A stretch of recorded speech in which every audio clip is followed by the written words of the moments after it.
Well, it's Groundhog Day. Again. And that must mean that I am Professor Robert E.G. Black, and this is the Groundhog Day Project. It's one of those infinite time loop situations you might have heard about. It's a thing where the same day keeps happening. Time.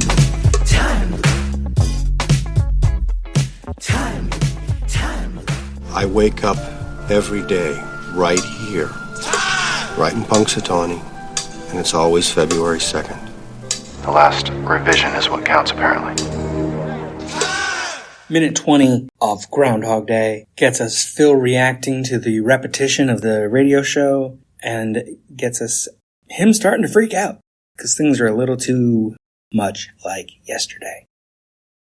They've just called for a big blizzard thing on the radio. Yes, they are. But, there's another reason why today is especially exciting. Especially cold. Especially cold. Okay. But the big question on everybody's lips, and here it is. I was saying last minute that Phil is repeating what they're saying, and then I corrected myself because he repeats things later. What I was thinking of in my head is the moment where he's like, "What is this, Miami Beach?" No. And he's doing like at a different tone, where he's saying the line for them. But here he does say chapped lips. And it is a great line for him to call out because it's a line that they repeat. DJ1 says, "Big question on everybody's lips." DJ2 says, "On their chapped lips." Right. No, wait.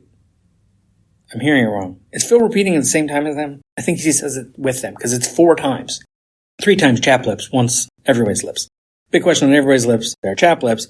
On their chapped lips, right. Their and then the DJ2 repeats chapped lips in the background. But Phil says it chapped lips the first time. He remembers from yesterday. The DJ2, I was going to say corrects DJ1, but that's not a correction. It's just an addition of extra information. Big question on everybody's lips, chapped lips, on their chapped lips, right. And then this is the point. Phil is drying off from getting water in his face. And then he looks up. Do you think Phil's going to come out and see his shadow? Punxsutawney Phil. This is like a magic spell. Not like Stephanie DeCastro's in the scene they never intended to film where she curses Phil. But reality is cursing Phil. The universe is cursing Phil. And this is the magic. Repeat this, repeat this. Do you think Phil's going to come out and see his shadow? This is the question for the rest of the movie. Do you think Phil's going to come out and see his shadow? And what does Phil see as they ask this? Punxsutawney Phil. He looks around the room. I really wish Harold Ramis had done a wider shot or a shot that included the floor so that we could see what Phil sees. Because what does he see? The suit he planned to wear this morning is hanging on the chair. His suitcase is wherever below it was sitting yesterday. Whatever else he left out is left out.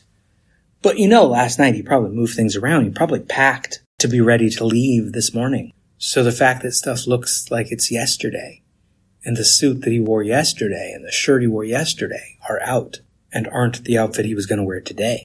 He knows something's wrong. That's right, woodchuck checkers. It's Groundhog Day. Phil looks out the window here, and now we get the view of the people outside again. Or did we see him last minute? Yeah, we saw him last minute, right?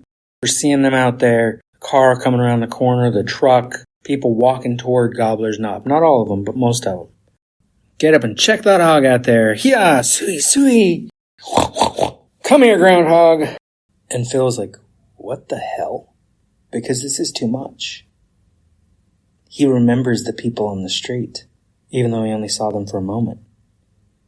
He remembers the radio, even though he only heard it for a minute or two. He remembers that he left out the suit on the chair, where he left his tie, where he left his bag, where he left his hustler, perhaps, if he had one. Cut to interior hallway. Phil comes out of the stairway up to his room, and Chubby Man comes into frame from the right. Morning! He's way too close. He's right up in Phil's face. It's worse than yesterday. Off to see the groundhog? Phil's wary. Yeah. Think it'll be an early spring? Phil's not wary, he's suspicious. Didn't we do this yesterday? And Man in Hallway is confused as fuck. I don't know what you mean. And Phil pushes Man in Hallway up against the wall. Don't mess with me, pork chop. What day is this? It's February 2nd. Groundhog Day. And Phil says, yeah, sorry. And the minute ends.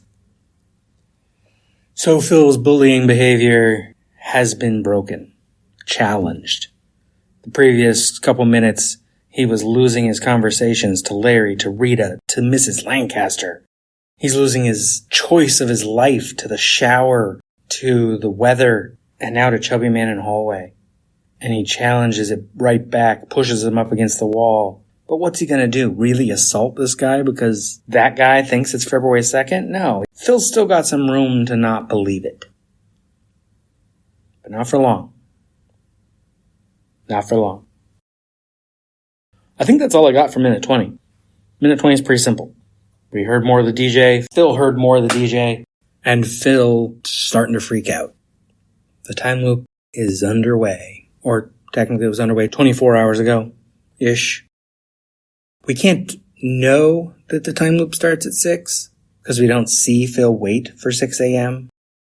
Unlike the Italian remake, Stork Day, Agia Ieri, which I believe the Italian title translates not as Stork Day, but it's yesterday tomorrow, or it's already yesterday, or something like that. I forget. And I don't speak Italian.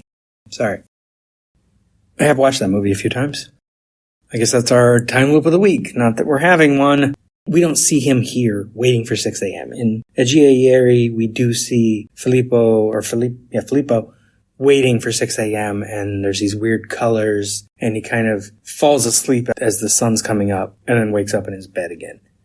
We don't see Phil waiting for 6 a.m. So even though he does tell Rita not until 6, we don't know that it's actually not until 6. The latest we may see in the film is 4:04 when Phil is on the phone. But that might be 4:04 p.m. When he breaks the pencil. He could have taken sleeping pills to end the day early that day. So it could be 4:04 p.m. rather than 4:04 a.m. the next morning. So we don't know when the loop starts and ends. We just know that for Phil it starts at 6 a.m. because that's when the alarm goes off. And it ends whenever he dies or falls asleep. For everyone else, there is no time loop. It's just February 2nd. Groundhog Day. That's all I got for minute 20. Till next time, watch more movies. Knew you were gonna say that. This has been a production of Lemming Drops Studio. You can find links to more at lemmingdrops.com or join the Facebook group Lemming Drops Studio Tour. Also, you can support all my shows at patreon.com/lemmingdrops. What is wrong in the end which never comes?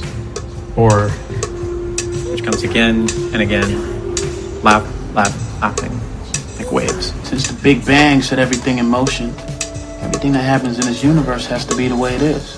Particles unfolding the way they're destined to. How do you sleep at night? You've never seen Groundhog Day? Yeah, you know Groundhog Day is not a documentary. Remember when Groundhog Day was just a movie?